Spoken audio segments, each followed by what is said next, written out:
오늘 우리에게 주시는 하나님의 말씀은 구약성경 출애굽기 19장 1절로 6절에 있는 말씀입니다. 구약성경 111면입니다. 111면 출애굽기 19장 1절부터 봉독하겠습니다. 이 계시의 말씀을 봉독할 때에 살아계신 하나님의 음성을 다 함께 들으실 수 있기를 바랍니다. 이스라엘 자손이 애굽 땅에서 나올 때부터 제3월 곧 그때에 그들이 시내 광야에 이르니라. 그들이 루비딤을 떠나 시내 광야에 이르러 그 광야에 장막을 치되 산 앞에 장막을 치니라. 모세가 하나님 앞에 올라가니 여호와께서 산에서 그를 불러 가라사대 너는 이같이 야곱 족속에게 이르고 이스라엘 자손에게 고하라. 나의 애굽 사람에게 어떻게 하였음과 내가 어떻게 독수리 날개로 너희를 업어 내게로 인도하였음을 너희가 보았느니라. 세계가 다 내게 속하였나니 너희가 내 말을 잘 듣고 내 언약을 지키면 너희는 열국 중에서 내 소유가 되겠고 너희가 내게 대하여 제사장 나라가 되며 거룩한 백성이 되리라. 너는 이 말을 이스라엘 자손에게 고할지니라. 아멘. 불확실한 세대를 살아가는 우리 현대인들에게 사람으로서 사람답게, 인간으로서 인간답게 살기 위해서는 절대 필요 요건 3가지가 있다고 합니다. 이건 심리학자들의 공통적인 의견입니다. Three need라고 흔히들 말합니다.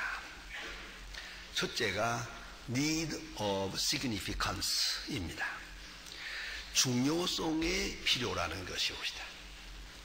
이것은 의미의 문제요, 삶의 뜻의 문제요, 존재의식의 문제요, 보람의 문제요, 삶의 질의 문제입니다. 여러분, 우리는 과거보다 확실히 물질적으로는 여유가 있습니다. 뭐니 해도 이건 부정할 수가 없습니다. 그러나 우리는 지금 그 옛날만큼 행복하지 못합니다. 행복 지수는 바닥으로 헤맵니다. 모두가 죽고 싶다고만 합니다. 왜 그렇습니까? 보람을 잃어버렸습니다. 의미를 잃어버렸어요. 내가 정말 살아야 하나? 내가 살아야 할 이유가 무엇인가? 또 주위에 있는 모든 사람들에게 내가 얼마나 의미가 있나? 애들이 크면서 조금 크기 시작하면 그렇게 어거지를 쓰고 울 때가 있죠. 일부러 사고도 내고. 왜요?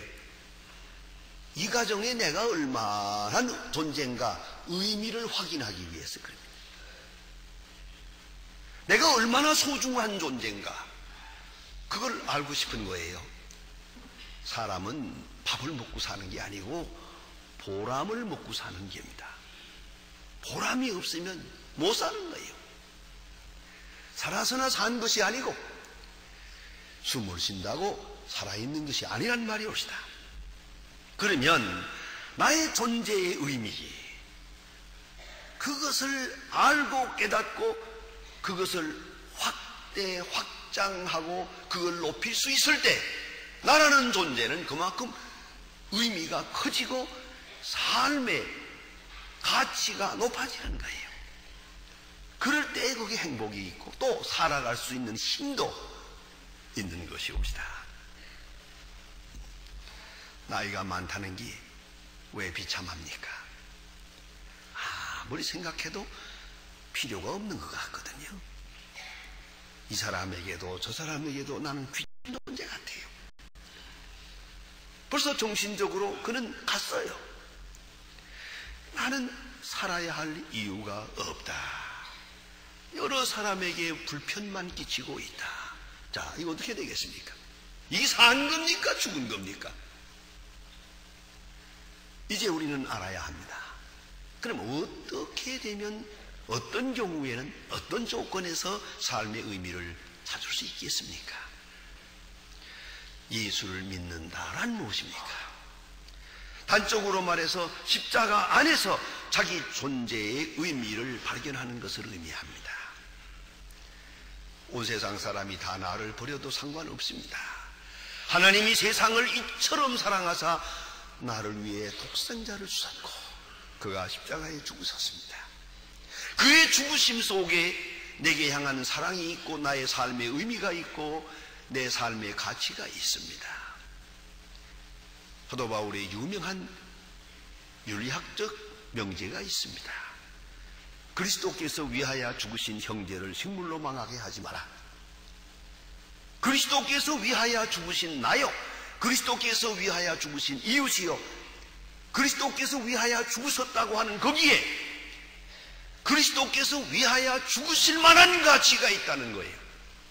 엄청난 가치가, 거기에 나의 삶의 의미가 있습니다. 이것을 깨닫고 이것을 확인하며 살아갑니다. 그것이 예수를 믿는다 하는 뜻이옵시다. 또 하나는 need of security입니다. 안정성의 필요입니다. 불안을 싫어합니다. 위험을 싫어합니다. 위기에 대한 고민이 많습니다. 그래서 언제나 평안을 촉구합니다. 의식주 문제가 아닙니다. 문제는 정신적 안정입니다. 이걸 찾지 못해서 술을 마시고 도박을 하고 오락을 하고 몸부림을 칩니다. 밤마다 댄스홀에서 발광하는 아이. 그 왜들 이러는 겁니까? 마음의 안정을 얻지 못해서요. 근심과 걱정과 불안으로부터 벗어날 길이 없어요. 이 자유의식을 찾아서 저렇게 발광을 합니다마는 점점 더 무서운 함정으로 빠질 뿐이고 마음의 평안은 없습니다. 마음의 평안을 찾아 술을 마신들, 술을 깰 때 가서는 더 비참합니다. 더욱더 비참합니다. 중요한 상징적 의미가 있습니다. 우리가 평안을 찾아, 마음의 평안을 찾아, 안정을 찾아 헤매는 이 모든 노력이 바로 이와 같은 거예요. 다 부질없는 노력입니다. 그러면 참 안정은 어디에 있는 겁니까? 내가 하나님을 발견할 때까지, 하나님이 나와 함께 하심을 발견할 때까지, 그리스도의 사랑 안에 있는 내 존재를 발견할 때까지는 절대로 security라는 건 없습니다. 거기에만이 진정한 평안이 있습니다. 셋째는 need of belonging입니다. 소속이 필요합니다. 고독은 죄입니다. 고독할 수 없는 존재입니다. 고독해서는 안 됩니다. 그런데 고독에 음습되어 헤어날 길이 없어요. 소속을 잃어버렸어요. 내가 누구에게 속한 것입니까? 그래서 가정이다, 친구다, 공동체다, 그룹이다 하는 이 모든 문제가 바로 여기 걸리는 겁니다. 소속감을 찾기 위해서. 소속이 확인은 돼요. 그런데 내가 속한 그것이 나의 삶의 의미를 찾아주고 있느냐 하는 것입니다. 이 또한 부질없는 일입니다. 내가 하나님의 소유되었다고 하는 것, 하나님의 큰 가정의 한 식구가 되었다고 하는 것, 그것 외에 참된 소속은 없습니다. 애당초 세상에 날 때부터 시작해서 그의 은혜 가운데 살았고 그의 은혜에 예속되어 있습니다. 그의 거룩한 사역에 예속되어 있습니다. 그 소속을, 그 본질적 소속을 분명히 하는 순간 나의 존재는 삶의 보람을 찾게 되는 것이옵시다. 본문에 보면은 애굽에서 430년 동안 노예 생활을 하던 이스라엘 백성, 완전히 노예화되어 버린 그 백성을, 그 아브라함의 후손을 하나님께서 구속하십니다. 그래서 큰 이족으로 구원해서 홍해를 건너 광야로 옮겨놓았습니다. 그리고 가나안 땅으로 가기 전에 광야에서 훈련을 시킵니다. 교육을 시킵니다. 가나안 족속, 가나안의 생활에 대한 뉴 오리엔테이션을 시키는 그런 순간입니다. 하나님께서는 당신의 백성을 향하여 계시하시고 말씀하시고 교육하시고 훈련하시기만 하는 게 아닙니다. 인도하십니다. 그에게 뭘 묻는 게 아니에요. 주도적으로 인도하십니다. 인도하고 깨닫기를 원하십니다. 이제 설득을 하고 깨달을 때까지만 기다릴 수는 없습니다.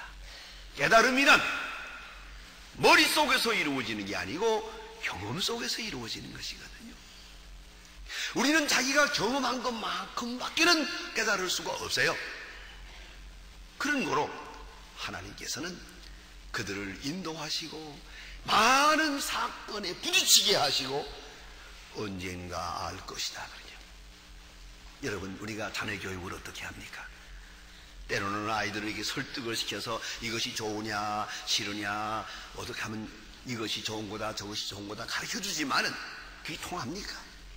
어느 결정적인 시간에 가서는 따라와. 그리고 저만큼 가서 언젠가는 알게 될 것이다. 네가 내 나이 되면 알 것이다.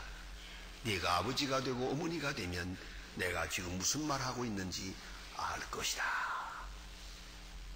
그렇게 하시는 거 아닙니까? 이와 같이 하나님께서는 우리를 인도하시고 창조적으로 훈련하십니다.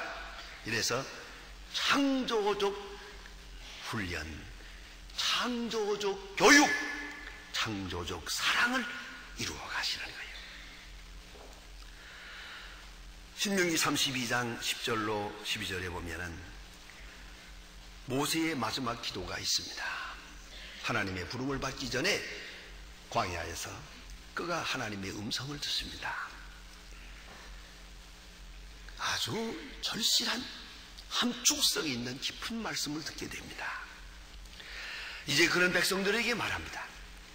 여호와께서 그를 황무지에서 짐승에 부르짖는 광야에서 만나시고 호위하시고 보호하시며 자기의 눈동자같이 지키셨도다.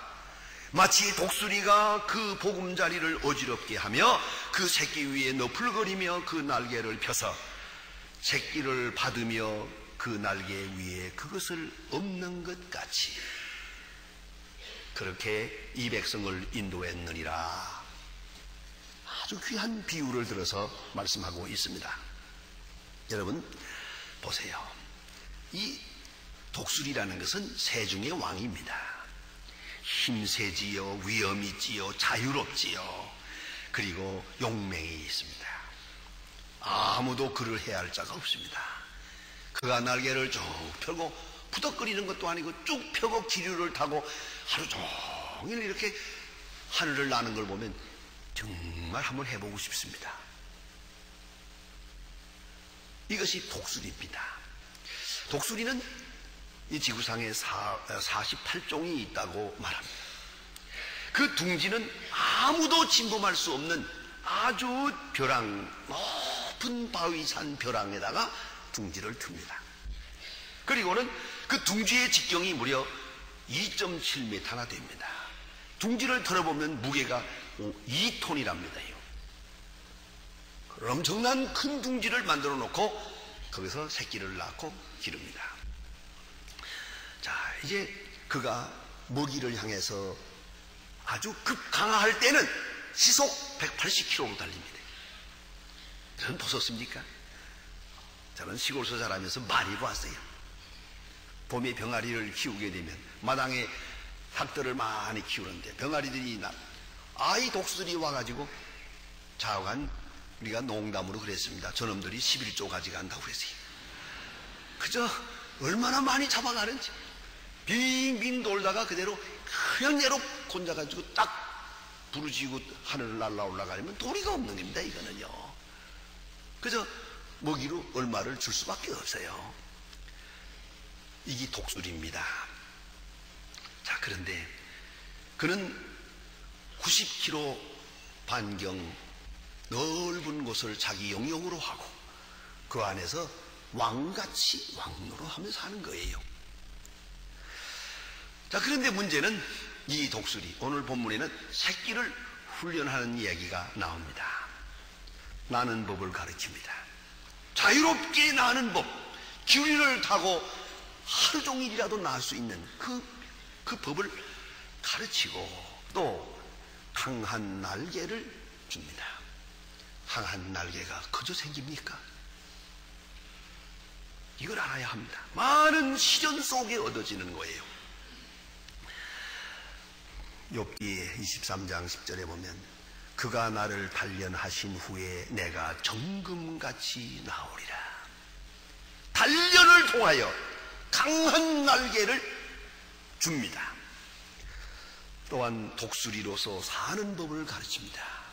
독수리로 독수리답게 사는 법, 사냥하는 법, 높은 곳에 집을 짓는 법, 모든 것을 일일이 전수합니다. 어떻게 하느냐고요? 오늘 본문에 그것이 나타납니다. 어지럽히며 새끼가 얼마큼 컸을 때 떨어뜨립니다. 상상을 해보세요. 떨어뜨리면 이 새끼가 풀렁풀렁 날면서 푸덕거리면서 아이고 나 죽는다 그러죠. 독수리는 멀리서 지켜봅니다. 거리를 재고 시간을 재면서 지켜보다가 땅에 딱 닿기 직전에 급강화해가지고 탁 받아서 날개 위에 올려놓고 다시 올라갑니다. 조금 있다가 다시 떨어뜨립니다. 또 이렇게 합니다. 수없이 반복해서 강한 날개를 만들어줍니다. 다 날 수 있는 독수리를 키워가는 것이 우리다. 이걸 잊지 말아야 합니다.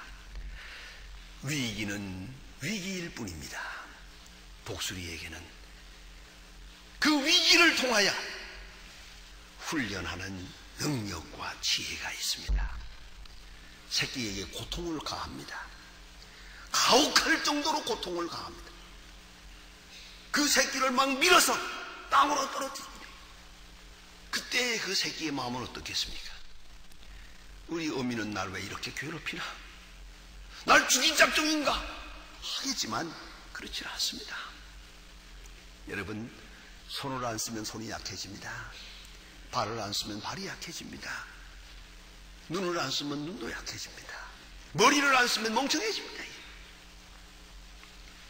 결국은 힘이라는 것은 이렇게 강하게 고통을 가하면서 얻어지는 거예요.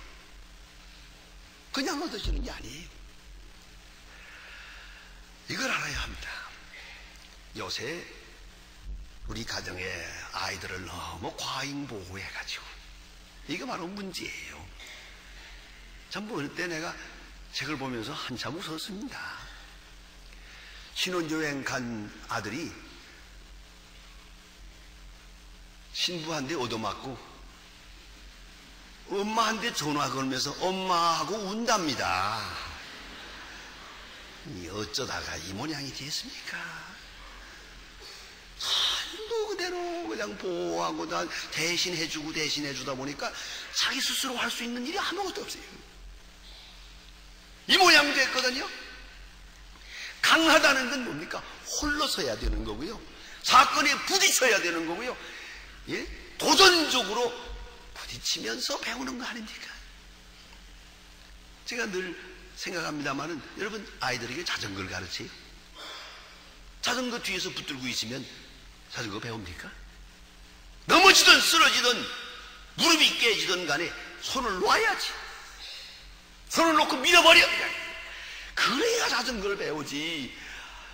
야, 무릎 깨진다, 목 부러지면 죽는다, 못 배웠지요. 그러면 뭐 끝났지. 안 그렇습니까? 세상에 위험이 없는 게 어디 있어요? 강하게 힘을 준다는 말은 내버린다는 말이에요. 제발 좀 버려두세요. 제발 좀 간섭하지 마세요.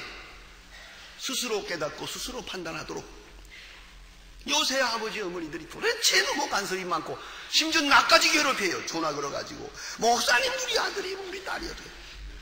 내가 간단히 전화 끊습니다. 그만두세요.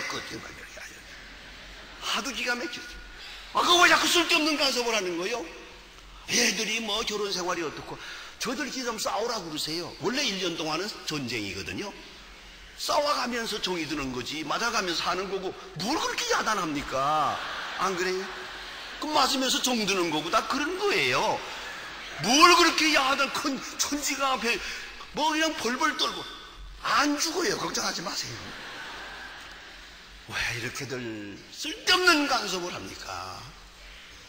하나님이 이스라엘 백성을 가르치는데 독수리가 새끼를 가르치는 것처럼 자, 고통을 가합니다. 가혹하게. 그리고 지켜봅니다. 멀리서 지켜봅니다.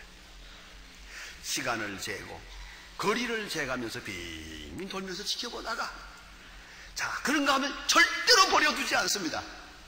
땅에 떨어지기 직전에 탁 극강화해가지고 얹어가지고 올라갑니다. 그 상상을 해보세요. 얼마나 아름다운가. 저는 시골서 자란 덕에 이거 많이 보았거든요. 실감이 납니다만은 여러분 상상을 해보세요. 이것이 사랑이에요. 그는 주도적으로 인도하는 거예요. 그 새끼가 무엇을 원하는가를 원치 않아요. 다만 무엇이 필요한가를 알고 있어요. 그래서 그의 길이 아니고 어미의 길로 His way, His initiative 이것이 그를 주도하는 거예요. 그의 길로 가르칩니다. 절대 안일하게 인도하는 게 아닙니다. 절대 평안하게 하지 않습니다. 능력과 지혜와 사랑은 거저 주어지는 것이 아닙니다. 많은 훈련을 통해서 역경과 부딪히면서 겪어나가는 겁니다. 로마서 5장을 여러분이 아십니다. 환난은 인내를, 인내는 연단을, 연단은 소망을 이룬다고. 소망을 이룬 그런 거로 기뻐한다고 했습니다. 이스라엘 백성은 확실히 강합니다. 이스라엘 사람은 확실히 지혜가 있습니다. 그 어디서 온 겁니까? 바로 며칠 전에도 이스라엘 대사하고 점심을 같이 하는데 당신들이 이렇게 강하고 참 지혜로운데 어디서 왔느냐 그러니까 expectation, hope, 소망. 그런 소망은 어디서 왔느냐? 많은 고통에서, 많은 시련에서, 남보다 많은 시련을 겪었기 때문에 강해진다는 거예요. 그도 걱정을 하더만요. 우리 중학교, 고등학교 아이들이 이게 멍청해요. 그거 좀 가르치는 방법 없냐고. 우리도 고민이라고 그랬어요. 왜요? 겪은 바가 없거든요. 어렵게 산다는 게 얼마나 어려운 것입니까? 제가 옛날에 혼자 나와서 고학을 하고 지낼 때 배고플 때가 많았어요. 어쩌다가 식당에 가서 식사를 하든가 하게 되면 그 밥을 이렇게 퍼주는데 지금도 늘 생각해요. 여러 그릇 중에 제일 큰 그릇 조금이라도 밥을 좀 더 넣은 거 그것이 내게로 왔으면 좋겠는데 그 달라고는 못하고 그만 기다리다가 그것이 내 차례로 오면 오늘은 좋은 날이다 그러세요. 여러분 홀로 서고 사건에 부딪혔어요. 이것이 내게 주신 선물이라는 걸 잊지 말아야 돼요. 나를 강하게 하시는 하나님의 지혜요. 나로 바로 서게 하시는 하나님의 능력이요. 이스라엘이 강한 것은 많은 고통을 당했기 때문이고 이스라엘이 강한 것은 남보다 더 많은 시련을 겪었기 때문에 그 지혜를 얻은 것이에요.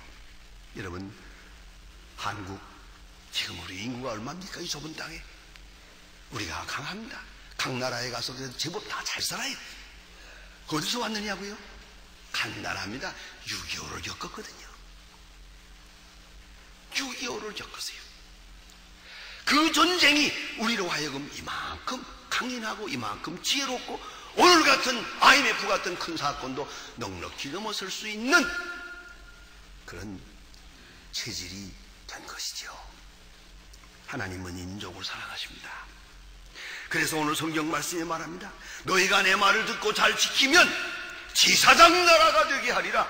제사장은 바로 영적 대표자요, 지도자요, 치유자요, 구속하는 자입니다. 제사장 나라가 되게 하리라. 모든 민족을 대표한 제사장 나라가 되게 하리라 하고 말씀하십니다.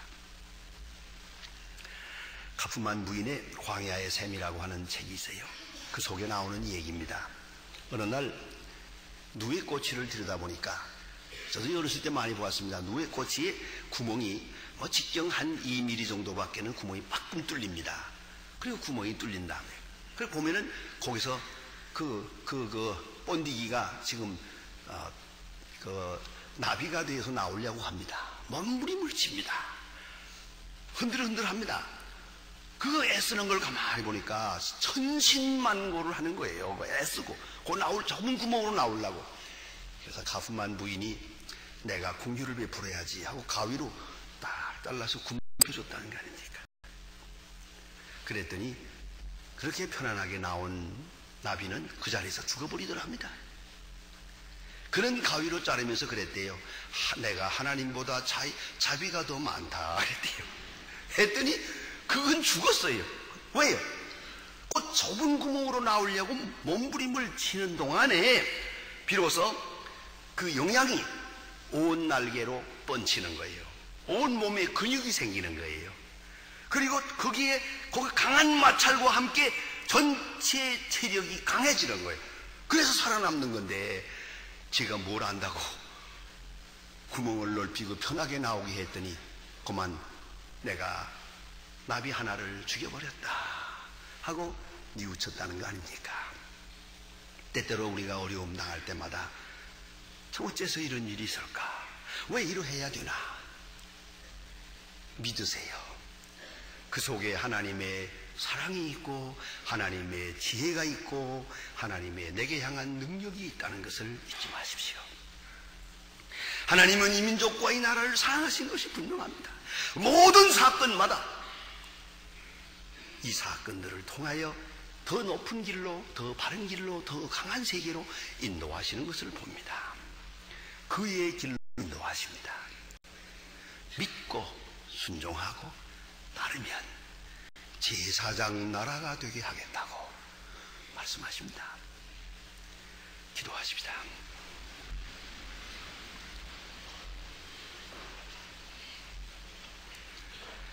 하나님 아버지, 어리석고 우둔한 저희들, 우리에게 축복으로 주신 시련을 우리는 시험으로 받고 때로는 저주처럼 생각하고 괴로워한 때도 많았습니다마는 우리의 부족함과 허물을 꾸짖지 아니하시고 선하신 길로 인도하신 하나님 진심으로 감사드립니다. 주께서 베푸신 긍휼과 사랑, 그 창조적 능력을 깊이 생각하며 믿고 신뢰하고 말씀을 듣고 지켜 행함으로 해서 주의 약속하신 바대로 제사장 나라가 될 수 있고 이 어려운 세대에 큰 역사를 감당하는 이 민족, 이 나라 되게 하여 주시옵소서. 예수님의 이름으로 기도합니다. 아멘.